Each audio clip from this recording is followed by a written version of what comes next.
Bismillahirrahmanirrahim. Assalamualaikum warahmatullahi wabarakatuh.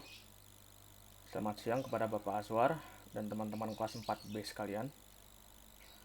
Pertama-tama marilah kita panjatkan puji syukur kepada Allah Subhanahu wa taala karena pada hari ini kita masih diberikan nikmat sehat dan keselamatan sehingga kita semua masih bisa berkumpul pada siang hari ini untuk bisa menyimak materi yang akan kami sampaikan pada siang hari ini. Sebelumnya, izinkan saya untuk memperkenalkan diri saya dan kelompok saya. Yaitu pertama ada saya sendiri, Asmi Angga Saputra. Lalu kedua ada Nabil Haikramina. Dan yang ketiga ada Umeko Sumbrilian. Nah, sebelum kita masuk ke materi, teman-teman, sebelumnya apakah puasanya hari ini semua lancar? Semoga semuanya bisa berjalan dengan lancar ya, karena ini juga masih minggu pertama, jadi jangan sampai ada yang bolong. Nah, teman-teman sendiri untuk meluangkan waktu ketika menunggu berbuka berpuasa tuh kira-kira pada ngapain ya?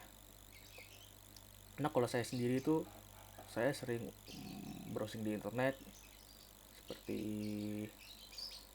streaming film atau mau menonton video YouTube, atau juga beberapa hari ini saya suka lagi iseng membuka perpustakaan digital. Ya, perpustakaan digital. Teman-teman tahu nggak perpustakaan digital? Harusnya tahu lah ya, karena ya masa iya sih nggak tahu. Nah, di perpustakaan digital itu banyak sekali koleksi yang terorganisir di dalamnya, baik itu berupa e-book, skripsi, tesis, jurnal, dan lain-lain, banyak sekali. Nah, di koleksi-koleksi tersebut itu di dalamnya terdapat metadata digital yang berisikan informasi-informasi terkait koleksi tersebut. Nah, teman-teman tahu nggak akan hal ini? Nah, kalau seandainya teman-teman belum tahu, maka hari ini kita akan bahas lebih lanjut mengenai organisasi informasi dan metadata perpustakaan digital. Oke, kalau begitu langsung saja kita masuk ke slide selanjutnya yang akan dibahas oleh rekan saya, yaitu Nabila Ikramina. Dipersilahkan.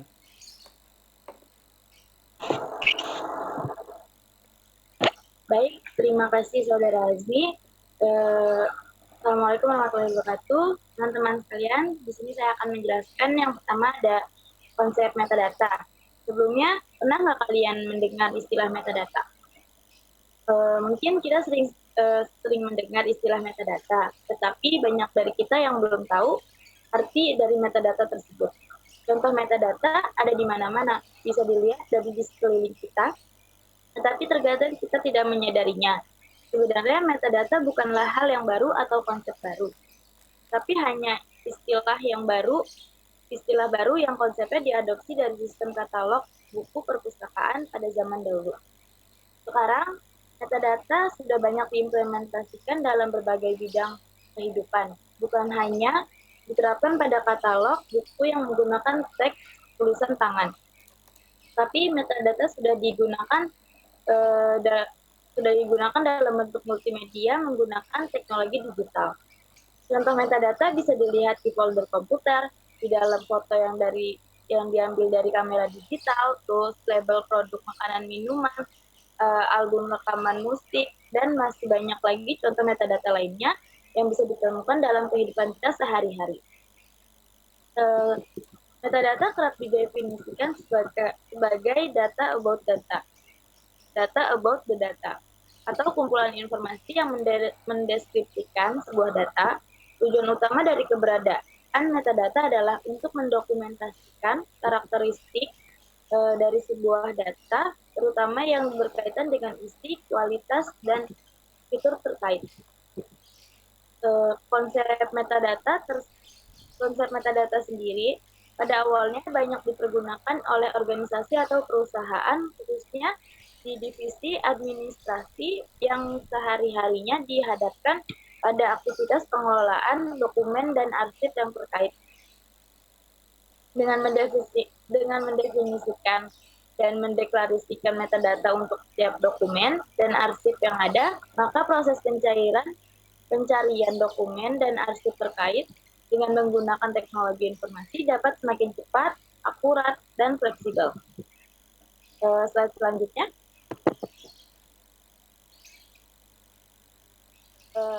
Pembahasan kedua ada proses pembuatan koleksi digital. Perencanaan pembuatan koleksi digital harus dimulai dari suatu kajian terhadap sumber-sumber dan bahan-bahan pustaka atau koleksi digital yang dimiliki, bukan hanya dipandang dari ketersediaan teknologi atau kepentingan lainnya. Oleh karena itu, penilaian terhadap koleksi yang dimiliki institusi merupakan hal yang penting sebelum memutuskan prioritas dalam digitalisasi koleksi. Dengan demikian, proses digital dimulai dari skala yang kecil dan berkembangannya terencana serta sesuai dengan strategi dan tujuan dari institusi yang bersangkutan. Hal penting yang menjadi dasar dari penentuan prioritas dalam proses seleksi bahan untuk proses digitalisasi adalah analisis terhadap nilai intelektual dan karakteristik fisik dari bahan pustaka. Oleh karena itu, analisis terhadap karakter fisik dari bahan pustaka merupakan langkah-langkah penting yang akan menentukan bagaimana cara menanganinya. Ini ada gambar proses pengembangan koleksi digital. Nah, proses digital dapat dibedakan menjadi 3 kegiatan utama, yaitu pemindaian atau scanning, yaitu proses memindai dokumen dalam bentuk cetak atau mengubahnya dalam bentuk berkas digital, misalnya PDF. Yang kedua ada pengeditan atau editing, yaitu proses pengolahan berkas PDF di dalam komputer dengan cara memberikan password, watermark, catatan kaki, daftar isi, hyperlink, dan bagiannya. Terus yang ketiga ada pengunggahan atau uploading. Itu adalah proses pengisian metadata dan pengunggahan berkas dokumen tersebut ke perpustakaan digital. Proses selanjutnya adalah konversi ke koleksi digital. Proses memindai dokumen ke dalam sistem penciptaan disebut sebagai konversi dokumen. Konversi baik file atau sering disederhanakan sebagai konversi saja. Ada 4 hal utama yang harus diperhatikan dalam merencanakan konversi, yaitu dokumen-dokumen apa saja yang akan dikonversi, bagaimana dokumen-dokumen tersebut akan diorganisasikan dan diindeks, terus siapa yang bertanggung jawab terhadap kinerja konferensi tersebut, dan di mana serta kapan sebaiknya konferensi akan dilakukan. Nah, ini ada data-data yang dikonversi meliputi kartu katalog, self-list, informasi peminjaman, cantuman kendali majalah, terus citasi indeks, data peminjaman dan berkas-berkas yang berhubungan. Selanjutnya ada teks-teks buku dan artikel, terus ada gambar dan ilustrasi, grafik dan tabel. Selanjutnya ada data tentang buku dan bahan-bahan pustaka, dan terakhir ada data laporan keuangan. Selanjutnya, slide selanjutnya.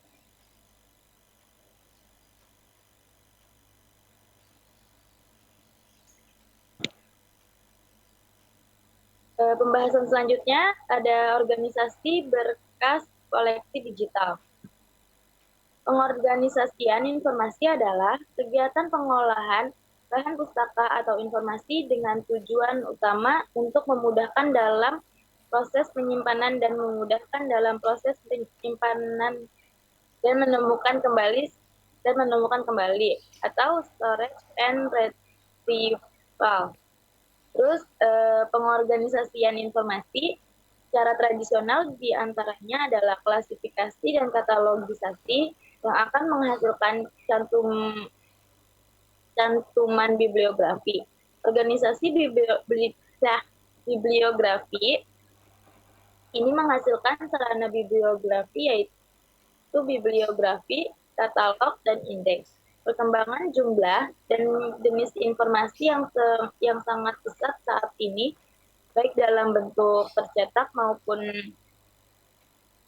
elektronik, menyebabkan perpustakaan dalam pengelolaan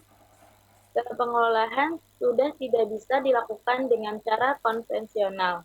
Belum lagi adanya tuntutan dari masyarakat akan pemanfaatan TIK dalam pengorganisasian informasi dan dalam memberikan layanan. Berkaitan dengan hal tersebut, Supriyanto dan Muhsin 2019-139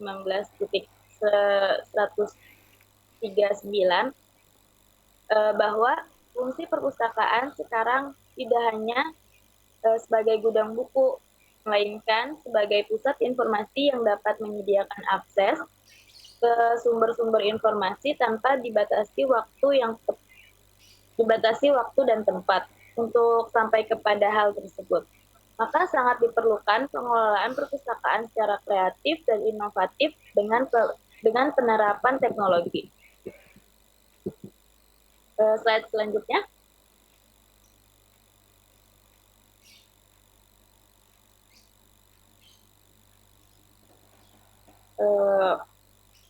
Oke, slide selanjutnya ada mari kita berkenalan dengan keluarga besar metadata ya teman-teman. Secara garis besar, metadata dapat dikelompokkan menjadi 3 jenis. Yang pertama ada metadata deskriptif, itu data ini mengidentifikasi sumber informasi sehingga memperlancar proses penemuan atau discovered dan seleksi. Data ini mencakup unsur-unsur seperti pengarang, judul, tahun terbit, tajuk subjek, atau kata kunci, dan informasi lain yang lazimnya dicatat dalam proses pengatalogan tradisional. Di lingkungan perpustakaan dilakukan pembuatan cantuman bibliografi berdasarkan ISBD, AACR, BDC, UDC, terus atau UDC standar yang berfungsi sebagai cantuman bibliografi. Dunia arsip menciptakan finding aids. Yang kedua, ada metadata administratif. Itu adalah data yang memberikan informasi untuk pengelolaan sumber informasi seperti kapan dan bagaimana diciptakan tipe berkas atau file, data teknis lain, dan siapa pemiliknya, serta siapa saja yang berhak mengaksesnya. Metadata administratif ini mencakup pula data berkenaan dengan hak kekayaan intelektual dan seluk-beluknya, penyimpanan, dan pelestarian sumber informasi. Lalu selanjutnya yang ketiga ada metadata struktural. Metadata struktural, data ini menjelaskan bagaimana suatu objek digital terstruktur sehingga dapat digabungkan menjadi satu kesatuan logis. Sumber digital berupa buku misalnya, terdiri dari atas beberapa bab, dan tiap bab terdiri atas beberapa halaman yang masing-masing merupakan suatu berkas digital tersendiri. Metadata struktural diperlukan untuk mengetahui hubungan antara berkas fisik dan halaman dan bab dengan buku sebagai produk akhir. Inilah kemudian memungkinkan perangkat lunak menampilkan daftar isi buku lalu langsung memunculkan bab yang dipilih dengan klik oleh pengguna, atau bernavigasi ke bagian halaman lain dari buku. Contoh lain, objek multimedia yang terdiri atas komponen audio dan teks perlu disinkronasikan, dan untuk ini harus ada metadata yang struktural. Terus slide selanjutnya. Sampai tadi teman-teman semoga paham ya. Terus di slide ini kita membahas tentang mesin harus bisa membaca. Ini apa sih mesin pun harus bisa membaca? Itu tuh maksudnya adalah informasi yang disimpan dalam file data harus dapat dibaca oleh mesin. Dalam beberapa tahun terakhir, domain perusahaan telah menggunakan teknologi web tematik untuk mengaktifkan informasi data dan data sentris yang dapat diproses oleh mesin. Terus upaya tersebut menghasilkan adanya format readable cataloging atau MARC ke dalam RDF. Terus penyimpanan data dengan format RDF meningkatkan interlinking, dan penggunaan kembali sumber daya di web. Selain itu, mesin juga dapat menafsirkan sumber daya perpustakaan secara bermakna karena sumber semantik yang kaya. Sekian pembahasan dari pemaparan materi dari saya. Saya kembalikan kepada Saudara Azmi. Terima kasih.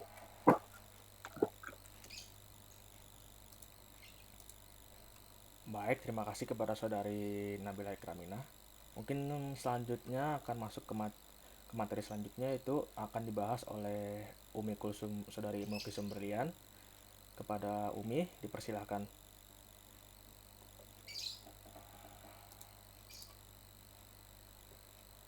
Baik, terima kasih kepada moderator.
Kalau di laptop di matanya sih.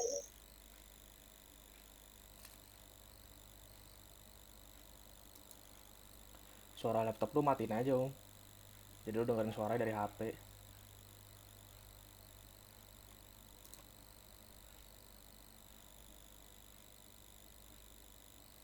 Kalau enggak di itu aja pakai headset satunya.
Baik, terima kasih kepada moderator.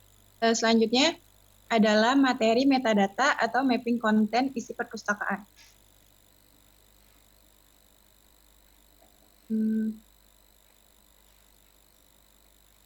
Oke. Nah, di sini kita akan membahas isi dari perpustakaan digital atau komponen sistem utama dari perpustakaan digital. Nah, apa sih perpustakaan digital itu sendiri? Mungkin teman-teman udah terasa familiar ya dengan istilah perpustakaan digital. Nah, seperti yang tadi sudah dijelaskan oleh moderator kita, kalau perpustakaan digital itu adalah pengelolaan perpustakaan itu yang sepenuhnya dilakukan di dalam website dan koleksinya itu secara penuh dapat diakses melalui komputer atau perangkat lunak lainnya di mana saja dan kapan saja. Nah, untuk komponen sistem utama perpustakaan digital, yang pertama ada impor atau ekspor server. Di sini kita akan mengkonversi digital dari file analog ke bentuk file digital. File digital ini dikirim melalui ekspor server menuju impor server yang akan menyaring file yang terdaftar dan dibantu oleh Knowbot. Nah, Knowbot sendiri itu apa? Knowbot sendiri itu adalah knowledge robot yang merupakan suatu bot yang dia akan menjawab semua pertanyaan atau permintaan yang diajukan. Lalu yang kedua ada pendaftaran server. Pendaftaran server itu berfungsi untuk pertanggungjawaban penerimaan pesan hosting arriving dari Knowbot yang membawa informasi baru, serta pendaftaran pengguna baru. Lalu yang ketiga ada pengindeksan, katalogisasi, dan referensi server. Di sini dilakukan pendataan secara menyeluruh terhadap file digital yang masuk. Lalu yang keempat adalah database server. Database server sendiri digunakan untuk mengakomodasi database baru atau sebagai wadah dari database baru dikumpulkan di dalam database server. Baik, selanjutnya komponen sistem yang selanjutnya itu adalah akuntansi dan statistik server. Nah, di sini akuntansi dan statistik server berperan sebagai pengumpul serta penyimpan data yang sesuai dengan penggunaan perpustakaan digital. Lalu ada sistem billing. Sistem billing ini apa? Sistem billing ini fungsinya digunakan untuk pengumpulan data mengenai objek yang baru saja diregistrasi. Seperti misalkan ada data pengunjung atau pemustaka yang baru. Nah, di sistem billing ini itu adalah proses dalam pengumpulan datanya. Lalu transformasi server. Transformasi server ini digunakan untuk mengubah input data menjadi bentuk standar. Dan yang terakhir ada sistem perpustakaan personal. Sistem perpustakaan personal itu adalah sistem perpustakaan yang dibangun secara sendiri yang mengkombinasikan keseluruhan program-program yang ada di perpustakaan digital tersebut. Oke, bahasan selanjutnya adalah taksonomi. Taksonomi ini pasti kita semua itu kadang sering dengar atau mungkin beberapa masih asing gitu dengan istilah taksonomi. Nah, taksonomi ini tuh apa sih? Secara umum, taksonomi berkaitan dengan upaya manusia mengelola pengalaman, persepsi, dan pengetahuannya melalui kegiatan kategorisasi. Dengan kata lain, taksonomi ini berhubungan erat dengan klasifikasi. Taksonomi ini dalam Wikipedia berasal dari bahasa Yunani yang terdiri dari dua kata, yaitu taksis dan nomos. Nah, taksonomi ini salah satu kegiatannya adalah klasifikasi di perpustakaan. Di perpustakaan itu kita kan melakukan klasifikasi bahan pustaka, bisa dari subjek, pengarang, atau dari bahasan lainnya. Nah, untuk fungsi taksonomi sendiri, yang pertama tadi sesuai dengan pengertiannya adalah mengumpulkan dan menyusun konten yang sejenis. Jadi taksonomi ini berfungsi untuk membantu untuk taksonomi ini proses dalam pengumpulan penyusunan konten yang sama bahasannya, topiknya atau subjeknya. Lalu yang kedua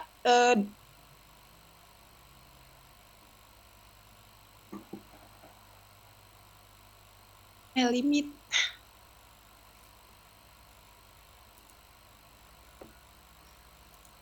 Lalu yang kedua, dapat mengidentifikasi data atau informasi mana yang berguna bagi diri sendiri atau orang lain.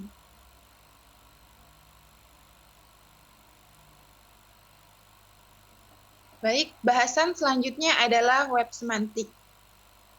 Web semantik, ini istilah ini masih familiar bagi teman-teman semua dan bagi saya sendiri juga. Saya baru pertama kali mengenal istilah web semantik. Nah, web semantik itu apa sih? Web semantik adalah visi atau ide pemikiran dari bagaimana memiliki data pada web yang didefinisikan dan dihubungkan dengan suatu cara di mana dapat digunakan oleh mesin tidak hanya untuk tujuan display, namun juga otomatisasi, integrasi, dan penggunaan kembali data di antara berbagai aplikasi. Istilah web semantik ini diperkenalkan oleh Tim Berners-Lee, penemu World Wide Web, dan sekarang prinsip web semantik disebut-sebut akan muncul pada Web 3.0, generasi ketiga dari World Wide Web. Bahkan Web 3.0 itu sendiri sering disamakan dengan web semantik.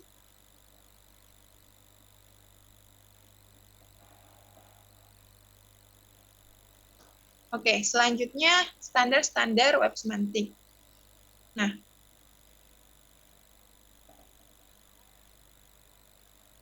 standar-standar web semantik ini ada beberapa. Yang pertama ada XML. Nah, XML itu merupakan bahasa untuk menyediakan dan membatasi struktur dan isi dari elemen-elemen yang terkandung dalam dokumen XML. Lalu ada XML/LS yang sama pengertiannya dengan XML tadi, yang digunakan juga untuk menyediakan serta membatasi struktur isi dari elemen-elemen yang terkandung dalam dokumen XML, namun berbentuk skema. Lalu ada RDF. RDF adalah bahasa yang sederhana untuk mengungkapkan model data yang merujuk pada objek dan hubungannya di antaranya. Model berbasis RDF dapat diwakili dalam sintaks XML. Lalu ada RDF skema, yaitu kosakata yang menggambarkan properties dan kelas sumber daya berbasis RDF dengan semantik untuk hierarkis umum seperti properties dan kelas. Lalu selanjutnya ada OWL. Nah, OWL ini itu digunakan untuk menambahkan kosakata yang menggambarkan properties dan kelas. Di antara lainnya itu hubungan antara kelas, misalnya kardinalitas, seperti exactly one, lalu kesetaraan, equality, dan untuk memperkaya properties, karakteristik dari properties, misalnya simetri dan penyebutan kelas. Dan yang terakhir ada SPARQL, yaitu protokol dan bahasa query atau permintaan untuk sumber data semantik web.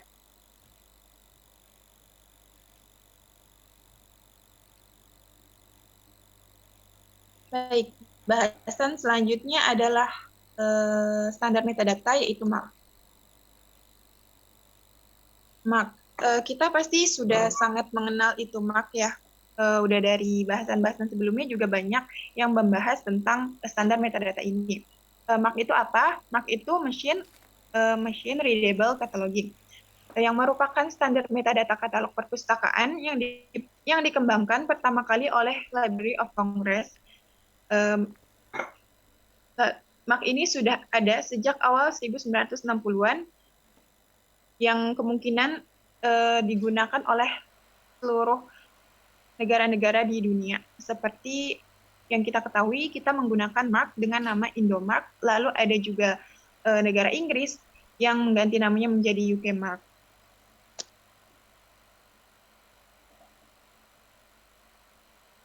Komponen-komponen yang ada di dalam MARC. MARC ini terdiri dari dua bagian. Bagian pertama terdiri dari satu tabel cantuman yang mencakup perintah dan informasi pengolahan seperti panjang cantuman, formatnya itu bisa monograf, materi biografis, atau rekaman suara. Lalu yang kedua ada direktori, yang merupakan data pada ruas pengendalian dan data dalam sebuah cantuman.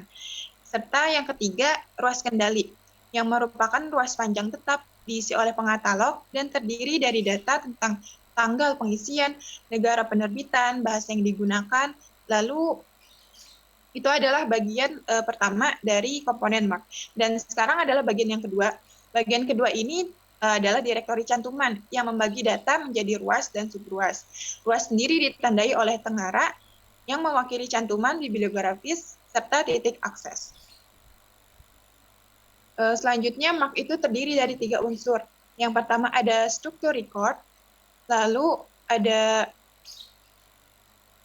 konten dan konten data dari record.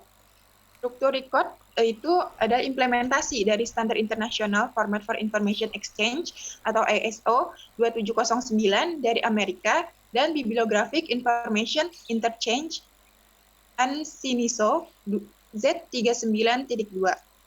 Yang kedua ada penunjukan konten kode dan konvensi yang ditetapkan secara eksplisit untuk mengidentifikasi dan mencirikan elemen data dalam catatan dan untuk mendukung manipulasi data yang didefinisikan oleh masing-masing format MARC. Lalu yang ketiga, konten data atau isi dari elemen data yang terbentuk dari record MARC. Biasanya diartikan oleh sebuah standar tertentu. Contohnya ada ISBD, AACR, lalu ada LCSH dan thesaurus subjek, serta peraturan katalogisasi lainnya.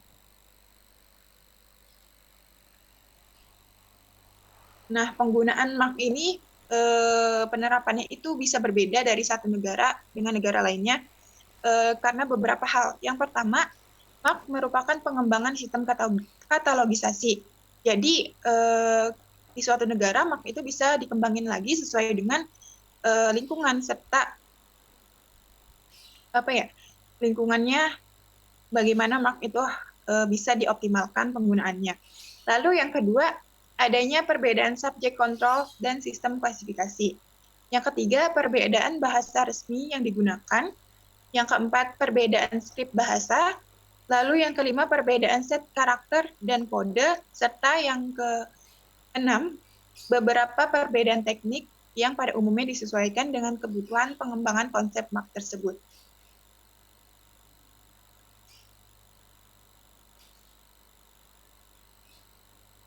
Baik, materi selanjutnya adalah Dublin Core. Nah, standar metadata yang satu ini itu digunakan untuk web resource description dan discovery. Gagasan untuk membuat suatu standar baru dalam domain perpustakaan dipengaruhi oleh sulitnya standar sebelumnya yang dikenal dengan nama MARC. Nah, jadi Dublin terbentuknya atau terciptanya Dublin Core ini dilatar belakangi karena sulitnya untuk memahami MARC.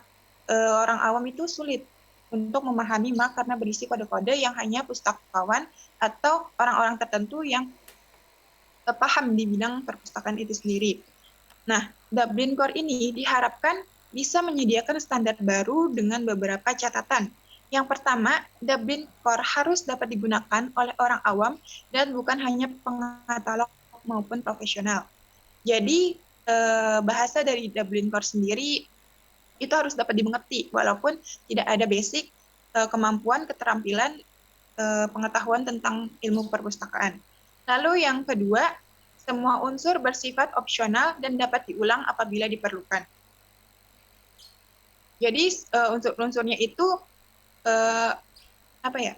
dapat tidak harus digunakan semua, dan kita sebagai pustakawan atau pengatalog bisa memilih-milih sesuai dengan kebutuhan dalam melakukan pengatalogisasi. Lalu yang ketiga, memiliki standar internasional dan dapat diterapkan oleh semua disiplin ilmu. Dublin Core ini harus memiliki standar internasional serta bisa diterapkan oleh semua disiplin ilmu, baik itu ilmu dengan bahan pustaka, ilmu perpustakaan, atau subjek ilmu kedokteran, dan lain-lain sebagainya. Lalu yang kelima, dapat ditempatkan di dalam web page, yang biasanya sebagai bagian dari header sehingga dapat dideteksi oleh web robot atau spider.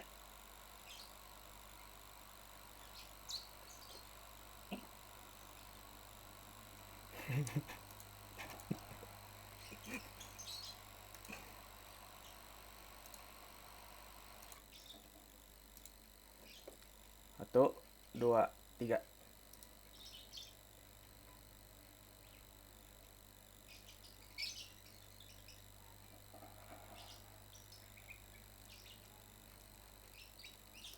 Masih kemute, Om.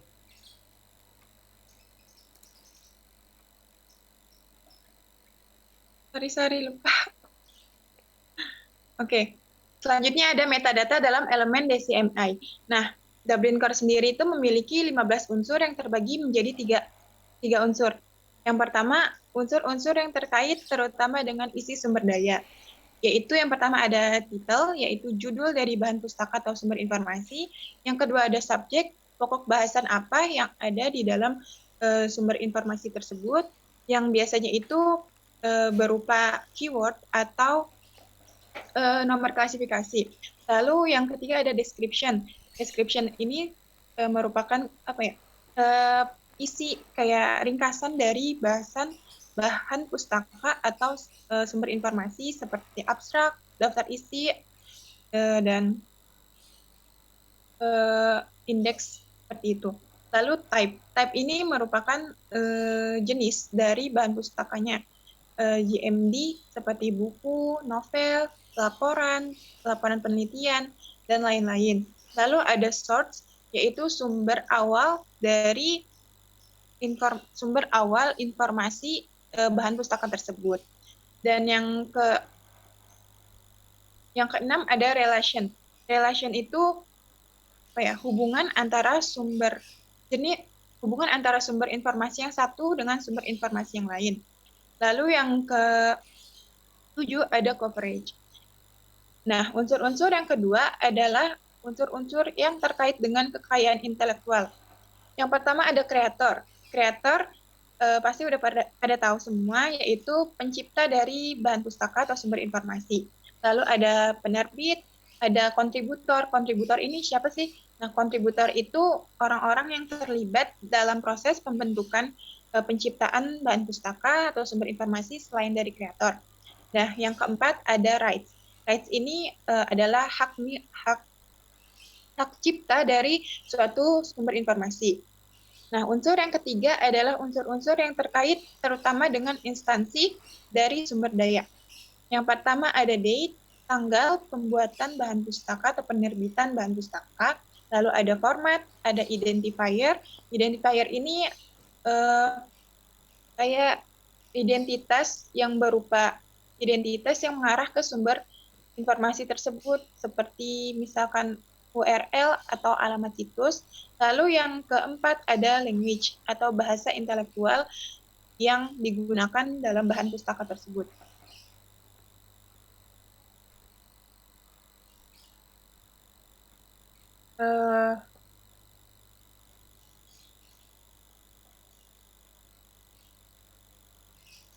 Selanjutnya ada contoh dari penggunaan term Dublin Core dalam bentuk metadata. Di sini bisa kita lihat contohnya. Di situ yang pertama ada language-nya, yang kedua ada publisher, dan yang ketiga ada creator. Selanjutnya ada mods atau metadata object description schema. Standar MODS ini dikembangkan oleh Library of Congress Network Development yang bekerja sama dengan Mark Standard Office. MODS pertama kali dipublikasikan pada Juni 2002 dan telah memiliki berbagai versi. Versi terakhir MODS itu versi 3,4, tidak 3.4. MODS sendiri lebih diutamakan untuk menyimpan serta mendeskripsikan sumber-sumber digital serta elektronik. Nah, MODS ini dikembangkan menggunakan kombinasi antara standar deskripsi pada MARC, yaitu AACR2, dengan standar encoding menggunakan bahasa XML, Extensible Markup Language. Nah, XML ini kenapa sih dipilih? Dipilih itu karena encodingnya lebih bersifat fleksibel, dapat diperluas sesuai dengan kebutuhan, dan merupakan sebuah sistem yang bersifat open source dan atau gratis, tidak berbayar. Selanjutnya ada elemen mods. Elemen mods ini ada 20 elemen yang merupakan kombinasi juga dari elemen-elemen yang ada pada standar MARC. Nah, top elemen mods tersebut kemudian dikembangkan menjadi 47 sub-elemen. Elemen-elemen yang termuat dalam mods antara lain ada keterangan judul, nama, jenis, sumber, genre, keterangan publikasi, deskripsi fisik, bahan, bahasa, abstrak, daftar isi, catatan, subjek, dan elemen-elemen lainnya. Selanjutnya, kegunaan mods. Yang pertama, kegunaan mods sendiri sebagai format SRU yang telah ditentukan. Lalu yang kedua, sebagai skema perluasan untuk math. Yang ketiga, untuk mewakili metadata untuk keperluan hard parsing. Yang keempat, deskripsi fisik sumber daya yang asli dalam sintak XML. Yang kelima, untuk mewakili cantuman mark yang disederhanakan oleh XML. Dan yang keenam, untuk metadata dalam XML yang dapat dikemas dengan sumber daya elektronik.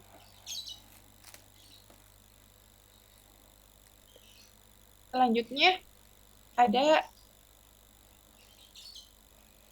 keunggulan skema mods.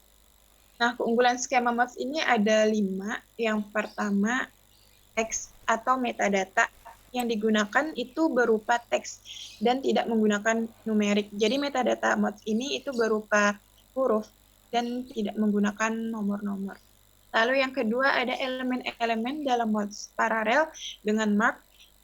Elemen-elemen mods itu paralel dengan elemen-elemen yang ada pada mark, sehingga mencakup standar dalam sebuah deskripsi di perpustakaan. Lalu yang ketiga, deskripsi dari elemen-elemen mods bisa diperbarui dan dikembangkan. Yang keempat, XML yang lebih bersifat fleksibel. Dan yang terakhir, cakupan jauh lebih luas dibandingkan dengan Dublin Core. Mungkin yang selanjutnya,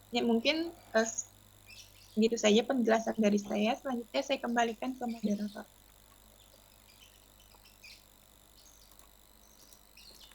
Oke, terima kasih kepada Saudari Umi Kulsum Brilian.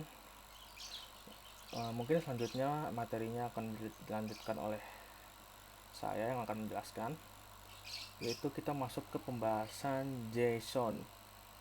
Ya, teman-teman, saya yakin teman-teman pasti juga belum pernah atau baru dengar istilah JSON ini ya. Karena saya pun juga baru-baru ini juga mendengar istilah JSON ini. Jadi oleh karena itu ya, mari kita coba pelajari sama-sama ya, apa itu JSON. Nah, jadi teman-teman, JSON itu merupakan format bahasa yang digunakan dalam proses pertukaran dan penyimpanan data ya. Nah, JSON ini juga sebenarnya sebuah produk turunan dari JavaScript. Nah, JSON ini sering digunakan dan dimanfaatkan dalam pembuatan aplikasi web. Nah, karena format JSON ini itu memiliki struktur data yang sederhana dan mudah dipahami. Itulah mengapa JSON sering digunakan ketika untuk melakukan proses programming. Nah, JSON ini utamanya tuh bisa digunakan dengan bahasa pemrograman JavaScript, tetapi selain itu ada beberapa bahasa pemrograman lain yang juga mendukung penggunaan format JSON, yaitu pertama ada PHP, lalu kedua ada Python, ketiga ada Ruby, keempat ada C++, dan kelima ada Perl. Dan sebenarnya ada lagi yang masih bisa mendukung format JSON ini lainnya juga. Mungkin next slide.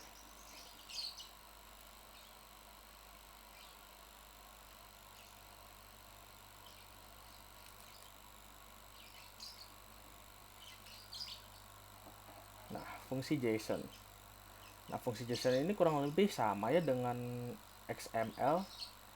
Nah, jadi sebelum JSON diciptakan tuh format bahasa markup ini sering digunakan dengan JavaScript dalam Ajax untuk melakukan penyimpanan dan perpindahan data.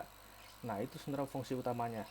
Nah, cuma bedanya ia memiliki beberapa keunggulan yang membuatnya lebih sering digunakan daripada XML, yaitu karena filenya yang lebih ringan, lalu struktur kodenya yang lebih sederhana, lalu juga kodenya yang lebih mudah dipahami oleh manusia gitu, karena lebih ringkas dan simple.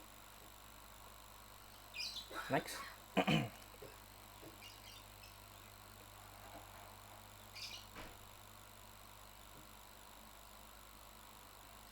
Nah, cara menggunakan JSON.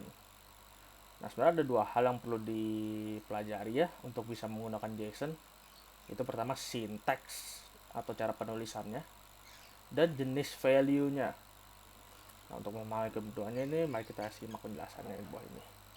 Yaitu pertama ada sintaks JSON. Nah, JSON ini memiliki struktur kode yang cukup sederhana ya, namun nah kita lihat nih berikut adalah contoh sintaksnya atau penulisannya.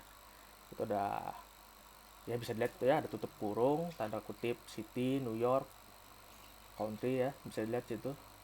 Nah, JSON ini itu selalu tandanya itu selalu dibuka dengan dan ditutup dengan tanda itu tuh kayak semacam tutup kurung itu loh. Tutup kurung kurawal. Nah, sintaksnya itu terdiri dari dua elemen yaitu key dan value. Keduanya itu dipisahkan oleh titik dua agar jelas gitu. Jadi ini contoh key-nya itu ada itu yang city. Nah, habis itu sedangkan New York-nya itu value-nya. Nah, kan diantaranya itu ada titik dua kan. Nah, itu pemisahnya tuh. Jadi kalau ada titik dua tuh berarti itu pemisah antara key dan value-nya. Nah, keduanya itu selalu dibuka dan ditutup dengan tanda kutip ganda. Nah, tapi perlu diingat juga kalau keduanya itu tidak ada spasi di antara kedua elemen tersebut. Nah, apabila ada lebih dari satu pasang key dan value, kita juga perlu memisahkannya dengan tanda koma yang diikuti spasi. Ini bisa dilihat dengan contoh di atas kan. Ini tadi udah ada value key dan value city New York. Habis itu karena ada dua, selanjutnya ada key country dan value United States. Nah, ini kan. Jadi karena key value-nya ada dua, jadi ada komanya gitu. Next.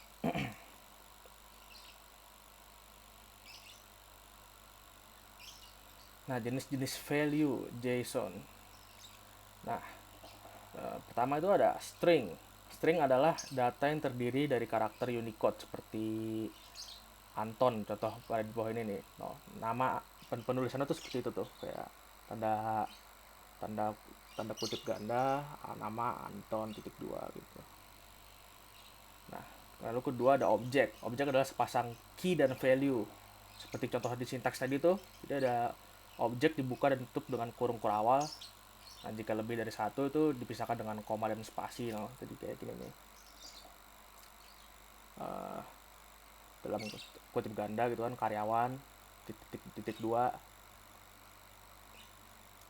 tutup kurung nama no. Ini nama nih key-nya, terus titik dua Anton. Ini Anton berarti ini value-nya. Nah, habis itu kita pisahin koma, ini ada key lagi, key-nya itu asal. Terus titik dua Bandung. Ini Bandung berarti value-nya gitu. Jadi key sama value itu dipisahin tanda titik dua ya. Terus kalau misalnya key value-nya ada dua itu berarti dikasih koma di antaranya sama spasi. Nah, lalu yang ketiga ada array. Array itu adalah kumpulan objek. Jadi sama kayak tadi sebelumnya yang objek, cuman bedanya ini array itu banyak objeknya. Ya, seperti yang contoh yang ada di sini tuh kan tuh. Jadi ada banyak tuh, jadi diulang-ulang gitu. Atau nggak mesti diulang-ulang tapi ada banyak lah pokoknya. Next.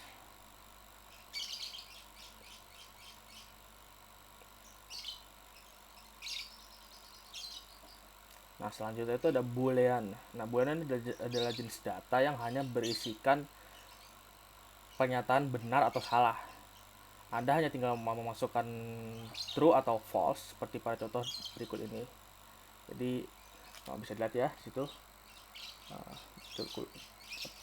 tanda kutip ganda itu karyawan tetap, terus titik dua value-nya false gitu. Jadi kita masukin apa? Kita masukin itu perlu dimasukin true atau false-nya gitu. Lalu selanjutnya ada number, seperti namanya, jenis data ini merupakan angka saja dengan catatan angkanya itu harus merupakan integer atau angka bulat, artinya 21, 28 atau akar 2 tidak dapat dijadikan sebagai value. Contoh penggunanya seperti di bawah ini nih, misalnya key-nya usia titik 2 terus angka value-nya 29. Jadi number itu ini apa? harus ada angkanya di situ. Nah, selanjutnya itu ada null. Nah, jika sebuah key tidak memiliki value, kita tuh bisa mengetikkan null. Contoh itu seperti itu tuh. Key-nya itu ada kutip ganda golongan darah. Titik 2, value-nya itu null. Di sini tuh nggak ada value-nya berarti. Jadi kalau nggak ada value-nya tuh kita tulis null di situ. Next. XML. XML atau Extensible Markup Language adalah bahasa markup yang diciptakan oleh konsorsium World Wide Web. Nah, bahasa ini tuh berfungsi untuk menyederhanakan proses penyimpanan dan pengiriman data antar server.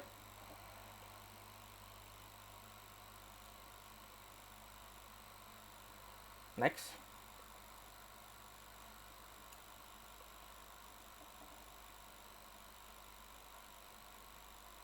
Nah, langsung saja ya, contoh struktur XML.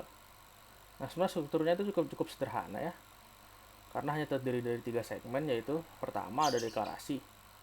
Nah, bagian ini tuh menunjukkan versi XML yang digunakan. Nah, 2 itu ada atribut. Nah, bagian ini tuh berisi keterangan objek-objeknya seperti nama, judul, jabatan, sejenisnya gitu lah. 3 itu ada elemen. Bagian ini berisikan tag yang berisikan objek. Nah, strukturnya itu terdiri dari 2 bagian, yaitu tag pembuka, isi, dan tag penutup. Nah, ini berikut di bawah ini ada contoh ininya, contoh penulisannya.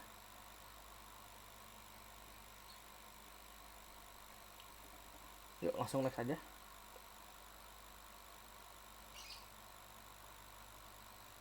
Ya, selanjutnya kita masuk ke metadata interoperabilitas.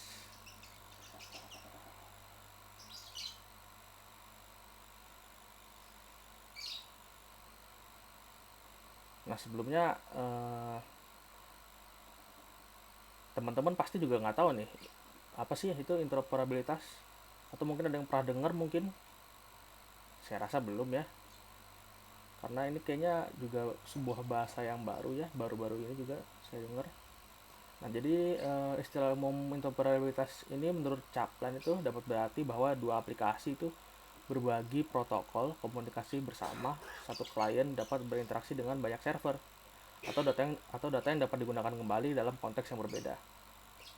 Nah, sementara itu, Committee on Cataloging Description and Access menjelaskan bahwa interoperabilitas adalah kemampuan dua atau lebih sistem atau komponen untuk bertukar informasi dan menggunakan informasi yang dipertukarkan tanpa usaha khusus dari kedua sistem. Nah, berdasarkan pendapat tersebut, interoperabilitas dapat diartikan sebagai kemampuan dua atau lebih sistem aplikasi untuk bisa bekerja sama tanpa komunikasi sebelumnya untuk bertukar data atau informasi dan menggunakannya kembali untuk tujuan tertentu. Next.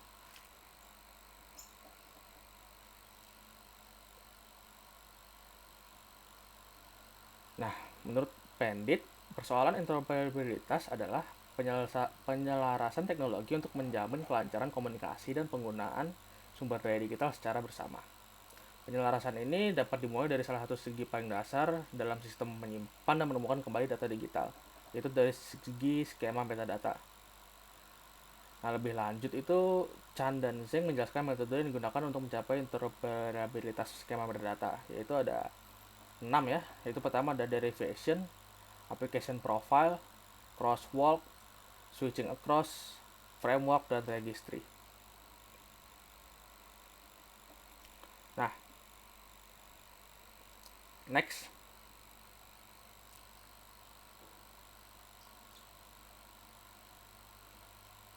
Nah, ya selanjutnya itu kita masuk ke pembahasan metadata yang baik. Metadata yang baik itu seperti apa sih, teman-teman? Karena kan ya menyusun metadata itu nggak bisa asal-asalan lah ya. Karena kalau asal-asalan juga ntar kitanya tuh bingung, dan lagi pula nanti juga mesin pembacanya juga bingung untuk bisa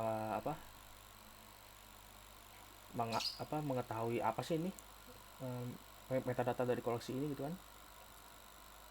Dalam sebuah perpustakaan, jadi metadata itu sangat penting peranannya, sehingga pembuatan metadata sebaiknya harus dikerjakan dengan sungguh-sungguh. Nah, banyak faktor yang ikut menentukan kualitas metadata. Nah, panduan berikut mencakup prinsip-prinsip dari Framework of Guidance for Building Good Digital Collection dari NISO dan saran-saran dari beberapa sumber-sumber lainnya. Itu pertama, kita tuh harus memilih skema yang cocok untuk bahan dalam koleksi, pengguna koleksi, dan penggunaan baik sekarang maupun di masa mendatang. Jadi kita tuh harus memilih skemanya tuh harus cocok, menyesuaikan gitu. Lalu yang kedua, membuat sistem metadata dengan level of control, efisiensi biaya, waktu, dan tenaga dengan berkonsentrasi pada sumber yang penting-penting saja gitu. Jadi kita bisa memfokuskannya itu untuk bisa membuat kualitas metadata itu lebih terjamin.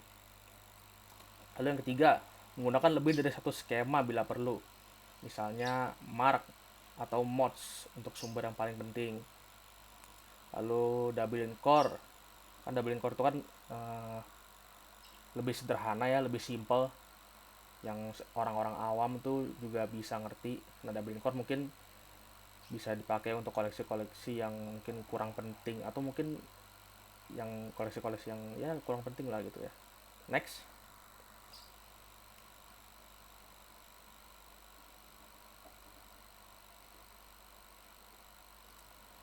next itu kita juga harus mengutamakan kebutuhan dan kemudahan pengguna.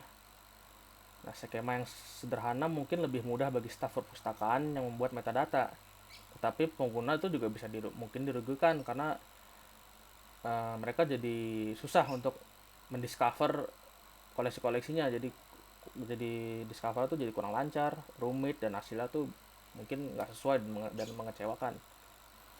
Lalu selanjutnya itu ada, kita harus juga jangan terkecoh oleh kemudahan semu. Skema sederhana itu belum tentu lebih mudah diaplikasikan daripada skema yang lebih kompleks. Jadi itu untuk mengakomodasi data pengatalog sering terpaksa membuat modifikasi atau perluasan lokal. Nah, ini tuh nanti bisa menghambat atau mengadakan interoperabilitasnya. Lalu next juga ada untuk kita juga harus memperlancar kerjasama dan menjamin interoperabilitas dalam satu jaringan. Lalu selanjutnya juga skema yang terpilih harus menunjang interoperabilitas semantik, struktural, dan sintaktik. Lalu selanjutnya juga skema untuk perpustakaan perguruan tinggi hendaknya menghasilkan metadata yang cukup granular atau mendetil. Karena kalau detail kan juga bagus jadinya bagi kita semua. Lalu selanjutnya juga buatlah metadata yang mampu menunjang pengelolaan sumber digital yang berjangka panjang. Jadi metadatanya itu kita bisa dipakai terus menerus gitu untuk jangka panjang selanjutnya gitu lah. Nah, selanjutnya kita juga harus sering melaksanakan quality control metadata secara teratur. Apakah metadatanya ini udah baik, apakah ada yang salah atau mungkin ada kesalahan gitu kan. Jadi kita harus melakukan quality control gitu, apakah sudah cukup bagus atau belum. Nah, habis itu yang terakhir, metadata untuk koleksi perpustakaan digital perguruan tinggi itu sebaiknya dibuat oleh staf profesional yang dilatih dan di-retool secara berkesinambungan. Nah, jadi nggak bisa asal-asalan orang siapa gitu ya, asal bikin metadata gitu, jangan. Jadi harus orang-orang yang profesional yang ngerti di bidangnya gitu loh. Jadi supaya metadatanya itu ya tersusun dengan baik. Ya, next.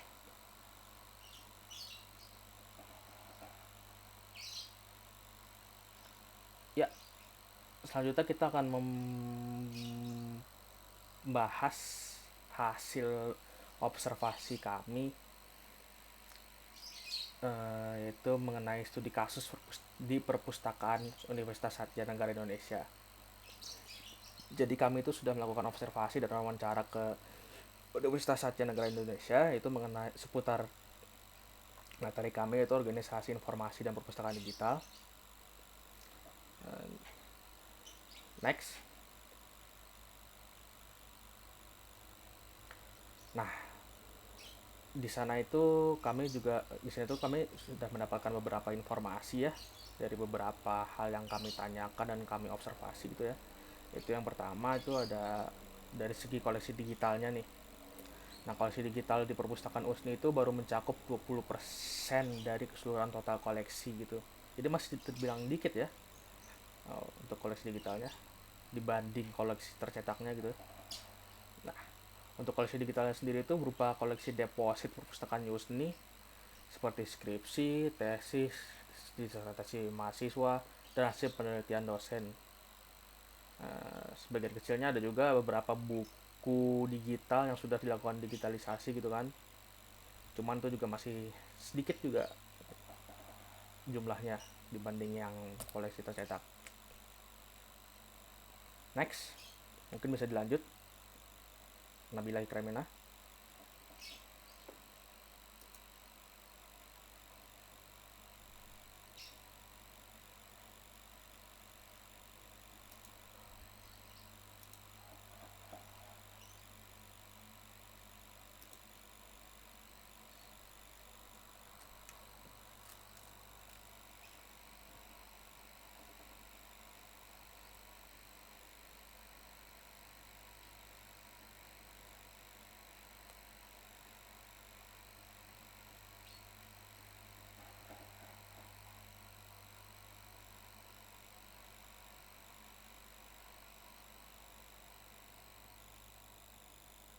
Baik, selanjutnya itu ada akses koleksi digital perpustakaan USNI.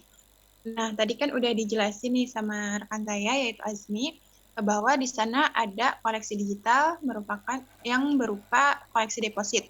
Nah, gimana cara mahasiswa bisa akses ke koleksi digital tersebut? Di sini mereka itu menyediakan dua platform. Yang pertama, repositori USNI, dan yang kedua, repositori ePrints. Perbedaannya apa sih kedua repositori USNI ini? Nah, di repositori USNI sendiri, mahasiswa itu bisa mengakses file atau mengakses bahan pustaka sumber informasi itu secara penuh.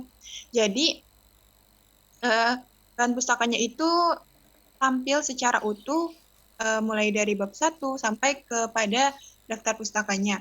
Sedangkan kalau di repositori ePrints ini hanya menampilkan abstrak serta bab 1 dari sumber informasi tersebut. Jadi untuk repositori USNI sendiri itu dikhususkan bagi mahasiswa USNI-nya, dan repositori ePrints itu bisa digunakan oleh kalangan umum seperti dari mahasiswa lain atau pengguna-pengguna lain. Selanjutnya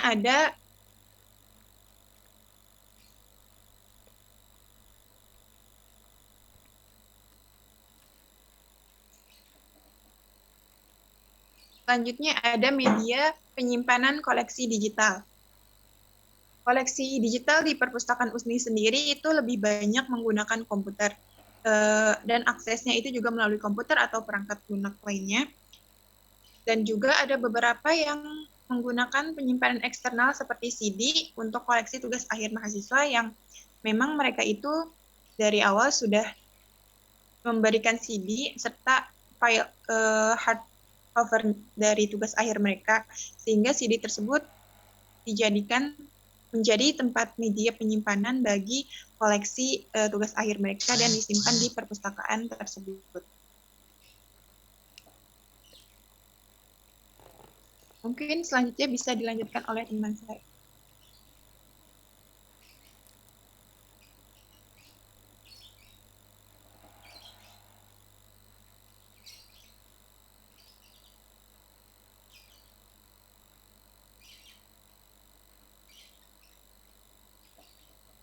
Baik, untuk selanjutnya ada proses pendigitalisasi koleksi perpustakaan USNI. Proses pendigitalisasian koleksi di perpustakaan USNI itu untuk skripsi biasanya mahasiswa yang ingin lulus harus menyerahkan satu CD dan hardcover yang nantinya file di CD akan diupload ke dalam repositori USNI. Kalau untuk koleksi bukunya itu berasal dari vendor yang berupa digital yang nantinya juga akan diupload ke OPAK. Slide selanjutnya itu ada pengorganisasian koleksi digital perpustakaan USNI. Perpustakaan USNI ini mereka melakukan pengorganisasian koleksi digital dengan mengelompokkan berdasarkan jenisnya, jenis koleksinya, seperti kayak koleksi skripsi S1 dengan skripsi S1, terus tesis S2 dengan tesis S2, lalu nggak hanya itunya, mereka juga dipisahin kayak apa namanya, per prodi, prodi, prodi, prodi dengan prodi, kelas berapa dengan kelas berapa. Mungkin ya, sekian. Slide selanjutnya akan dijelaskan oleh teman saya lagi.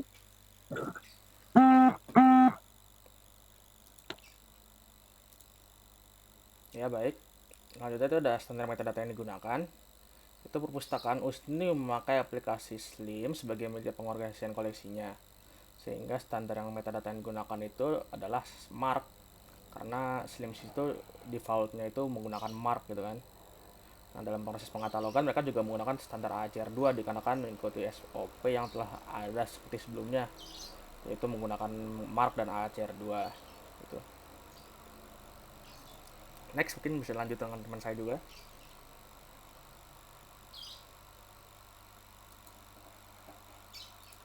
Baik, selanjutnya itu cara membuat metadata yang baik menurut Pustakawan USNI.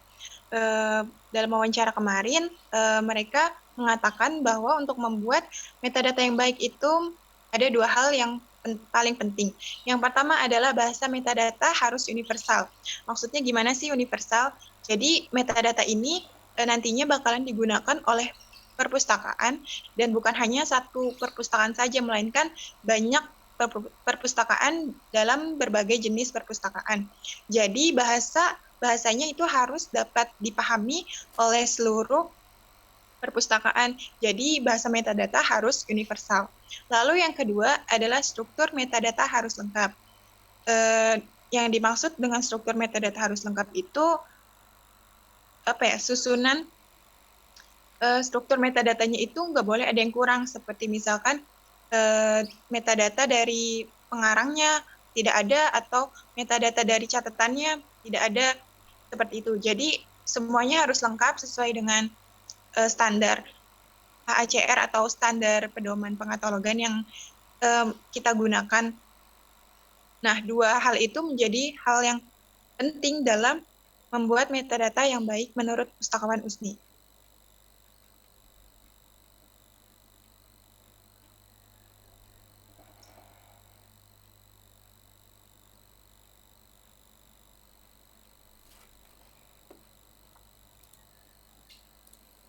Ya, next mungkin akan saya lanjutkan lagi pustakawan khusus di bidang digitalisasi. Nah, di sana tuh di USNI itu terdapat pustakawan khusus bernama Andrian Prayudo. Nah, yaitu adalah pustakawan bagian IT yang mengurusi website perpustakaan USNI, yaitu seperti mengurus proses maintenance server, mengurus mungkin kalau ada semacam hacking, masalah hacking begitu, dan melakukan beberapa pengubahan tampilan-tampilan web seperti tampilan slims gitu kan, atau mungkin menambah fitur-fitur juga yang ada di website gitu juga. Itu uh, beliau yang mengurusi programming seperti itu. Next.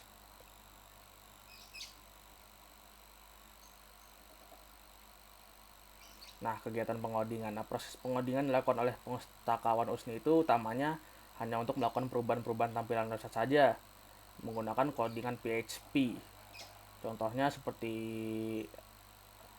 menaruh kontak WA admin di perpustakaan untuk bisa chat langsung gitu kan.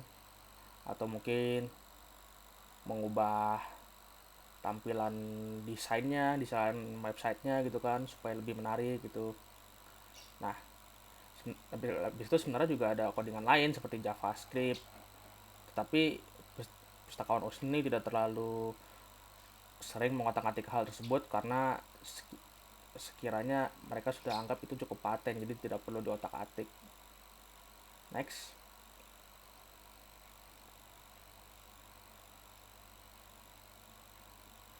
Nah, ini di sini tuh ada salah satu contoh kegiatan pengodingannya ya, yang tadi sudah sempat saya singgung, yaitu mungkin di sini nggak terlalu kelihatan ya, tapi itu di bagian kiri atas itu ada semacam ini ya, tulisan codingan itu terlalu kecil ya.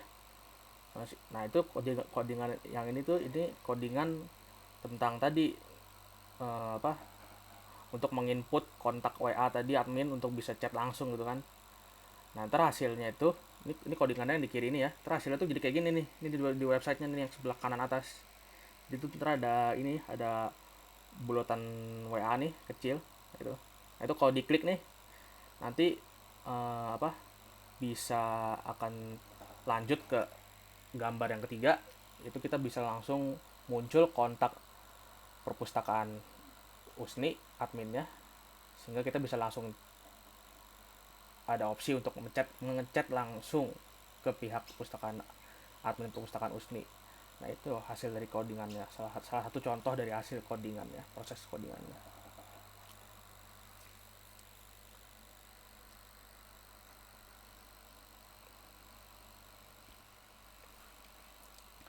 Ya mungkin cukup sekian dan terima kasih eh, presentasi dari kelompok kami. Kurang lebihnya mohon maaf ya kalau misalnya ada kekurangan dan kesalahan perkataan atau perbuatan. Saya dan kelompok saya memohon maaf sebesar besarnya. Kurang lebihnya mohon maaf. Wassalamualaikum warahmatullahi wabarakatuh.